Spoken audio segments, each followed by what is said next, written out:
is something they're calling the semantic web, and part of that process is being able to link deeply to an idea somewhere else rather than just to a page.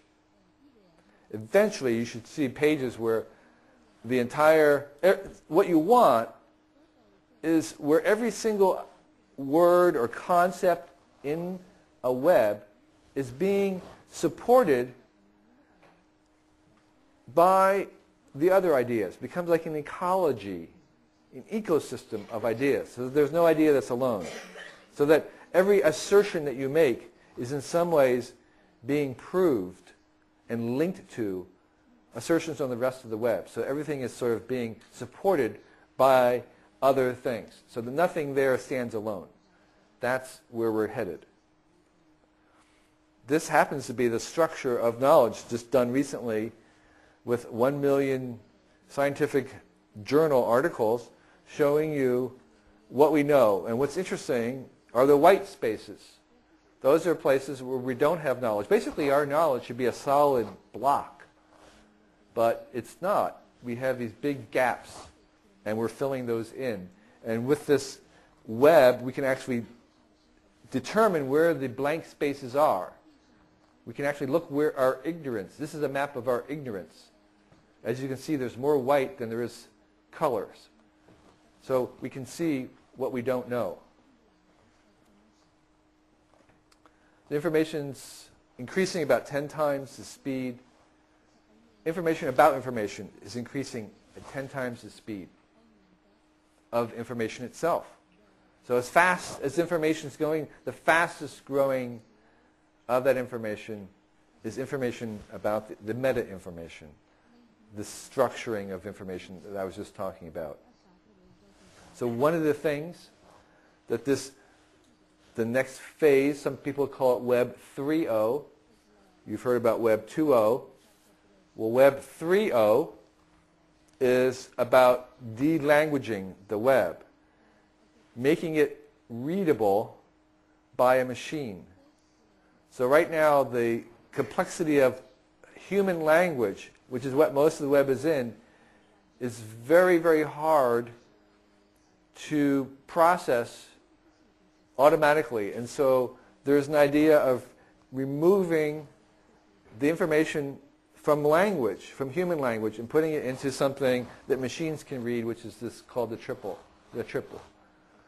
And so that's the second thing happening with that. The metadata, and what we're doing is we're putting it all into one big database. So you can think of this as a worldwide database. Rather than the World Wide Web, what we want is a worldwide database, and all this information goes into a database, and once it's into the database in this kind of atomic form, we can reassemble it, kind of like chemistry. So this is like doing chemistry. We're finding out the elements of information, and once we have the elements, we can recombine them and make new compounds. So we've been trying to do chemistry without knowing the elements, or not having elements available, and now what we're doing with information and knowledge is we're finding out through the web what the elements of information are so that we can make new compounds. So, the database of things, again, we have this database and there are of things. So everything that we produce, every location will go into the database. Every part of our body will be a database, will go into a database. All the information about our heartbeat, 24 hours a day. Everything that we produce in our kitchens, everything in our household will all be in this worldwide database. So the last thing I want to talk about in this new machine is the fact that as it becomes more powerful, we become more dependent upon it. And it's always on. This thing will always be on. We'll always have it available for us. And what we're finding out right now is that a lot of people, like myself, rather than try to remember anything, will just type it into Google, the same query over and over again. It's sort of ridiculous, but it's easier to just ask the machine again than it is to even try to remember it.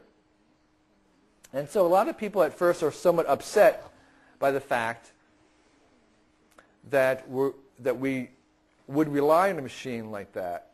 But in fact, well, this is just an example. Google records all my search queries, and by asking Google what my search history was, I found out that I like to ask questions around 10 o'clock in the morning for some reason. So it becomes self-aware. It can reflect back to me some of my own habits that I was not even aware of. But right now, people who are taking notes, you're using a particular technology called writing and the alphabet to help you remember things. Sometimes we even use, like the chalkboard, we'll use writing as a way to help us think. And we don't get very upset by the idea that we use writing technology, that we become dependent on that to help our memory. And I don't think that we're actually going to, for very long, be upset with the web because it helps us to remember things. We'll become as dependent on the web as we are on writing and the alphabet. Right now, if you were suddenly to remove writing from the world, we would probably not even know, we would not be ourselves. We wouldn't, you know, if all the writing in the world disappeared around our life, we would suddenly not be who we thought we were. And I think the same thing will happen with, so that means that we're incredibly dependent on writing. We will become very dependent on the web in the same way.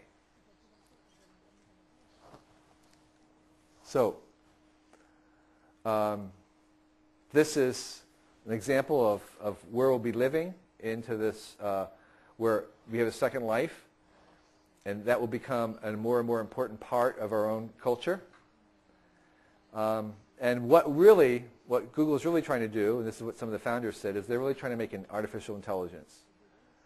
That's what they want to be able to, so that when you don't have to type in a question to Google, you just ask it in your native language, and it tells you the answer.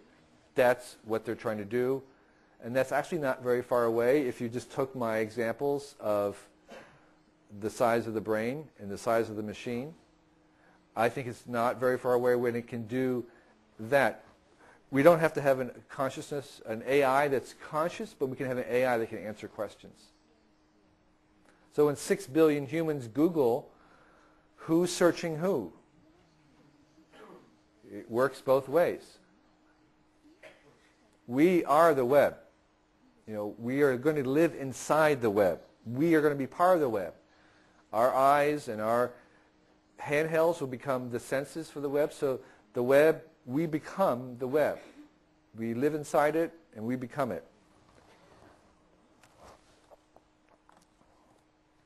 And it's a very planetary size machine.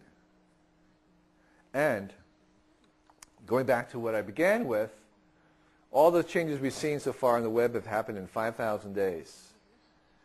And it was impossible.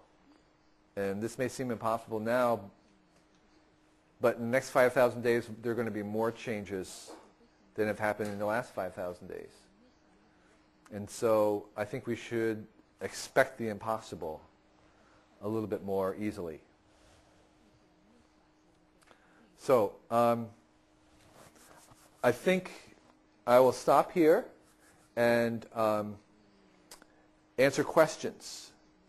And I hope I've said something that would provoke you into having a question. Because if there are no questions, then I assume that everybody agrees with everything I've said. Okay.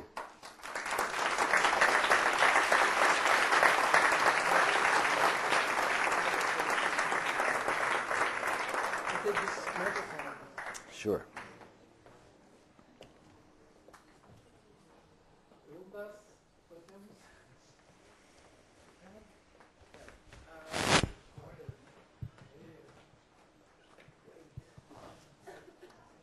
I turned it off. You might turn it on.